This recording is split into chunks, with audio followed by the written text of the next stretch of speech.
What has the Pentagon insider leaked about the recent findings that were in the classified report that was due to Congress? Stay tuned to the end of the video where I'll be showing you some very compelling evidence that fits what these pilots have been reporting seeing in the skies. Stay tuned, you do not want to miss it.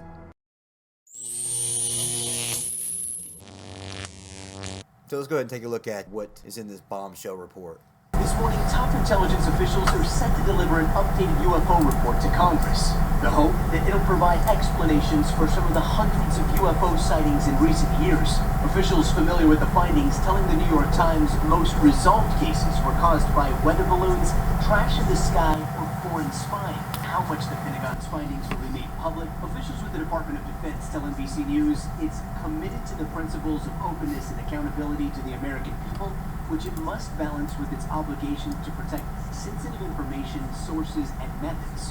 Intelligence officials have been able to explain some of the unidentified aerial phenomena, or UAP sightings in the past, telling lawmakers last year these glowing pyramid shapes flying over a Navy destroyer off the coast of California were likely drones captured through night vision.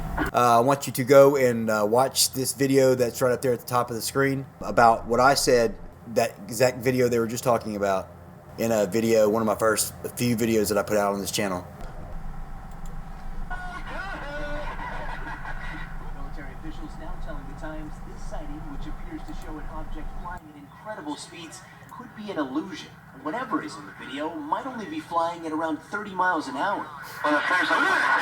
They also tell the Times this rotating object flying near Navy pilots is a result of the optics of a classified image sensor used to help target weapons. Now, that's what I've been saying. Essentially what you're seeing in that video is just an IR reflection. It's some kind of or radar reflecting material, and all you're seeing is the hot spot of some of their classified sensors, which they're never going to tell us exactly what they are. I also do think it's very important to note that Ryan Graves, the pilot gimbal video is what they call it, that they were working with a new upgraded radar system where it had just started showing these objects. And if you go back and look at the 2004 Nimitz incident, they were also working with an upgraded radar and just started seeing these things. So I think it's kind of weird that both events that are showing these UFOs talk about potentially problems with the radar. They're just starting to automatically see these things. I think it just has something to do with the bugs that are in the system. They got to work them out.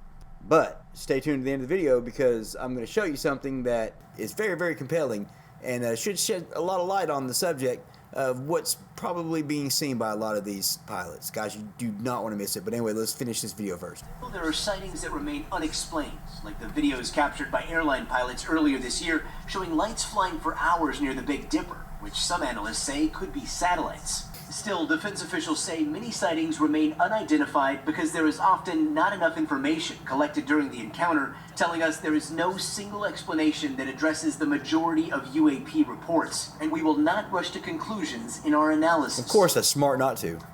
These officials that spoke anonymously to the New York Times say some of this is likely spying by the Chinese, adding that they may be trying to learn how the U.S. trains its military pilots. How much of that or any of the more mysterious stuff gets declassified is still yet to be seen. They said there at the end that these unnamed sources, the Pentagon, that these UFOs or these UAPs, they can't tie it down to one particular thing. That's because if you think about it, when you're flying in a jet, you're going really, really fast. You're going sometimes faster than the speed of sound. If you've ever been in a car that's going 100 miles an hour, how hard it is to concentrate because your adrenaline's up. Things are kind of zooming past you. Can you imagine being in a jet that's going 4 or 5 times that speed?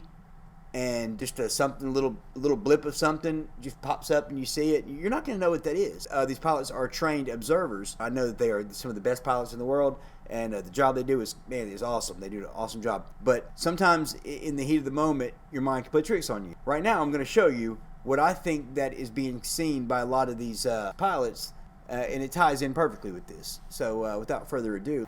From the Rio Olympics to the Israel-Lebanon border, the new baby of RT-LTA Systems is codenamed SkyStar 120, a micro-mobile surveillance balloon capable of seeing objects from over 3 miles away, like a license plate number. CEO Rami Shmueli explains why this new model is so effective. The balloon is already ready and fixed on the system. It advances according to instructions. And thanks to this car, it's capable of moving in any terrain. You can change positions at any time, even when the balloon is in the air. And they So look at this also right here. have bigger balloons, like this one. See this big balloon? It has a 110-pound camera. Now that camera can see someone from over 9 miles away in day or night. Now, let's take a look at it. Look in at this action capability here. of this thing. You may think this is close range, but it's literally miles away. What makes these simple-looking gadgets so effective is not only how easy they are to operate, but also how cheap they are. The cost for 1 day of operation, it costs like $10 a day. 50 cents per hour to operate compared to a drone, which would be something like $600 an hour. A helicopter, $1,800 an hour.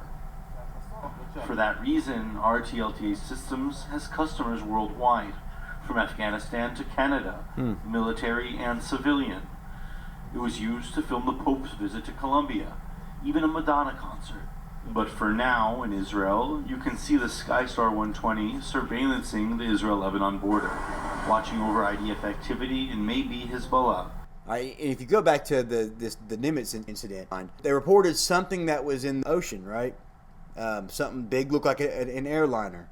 Okay, well, if this balloon right here, this balloon is mounted to the top of a vehicle. So, and it's got a string that stays with it, or a rope or a wire or whatever it is, and it extends all the way up, and it can stay up there for hours. But you can also move with it. You can also, if you're going somewhere, it'll kind of trail behind you. That would kind of explain why they seen something in the water, because this thing could have been deployed from a miniature submarine. Because you got to think, if they've had this technology and they're putting it out, and that this video I think was 5 years old.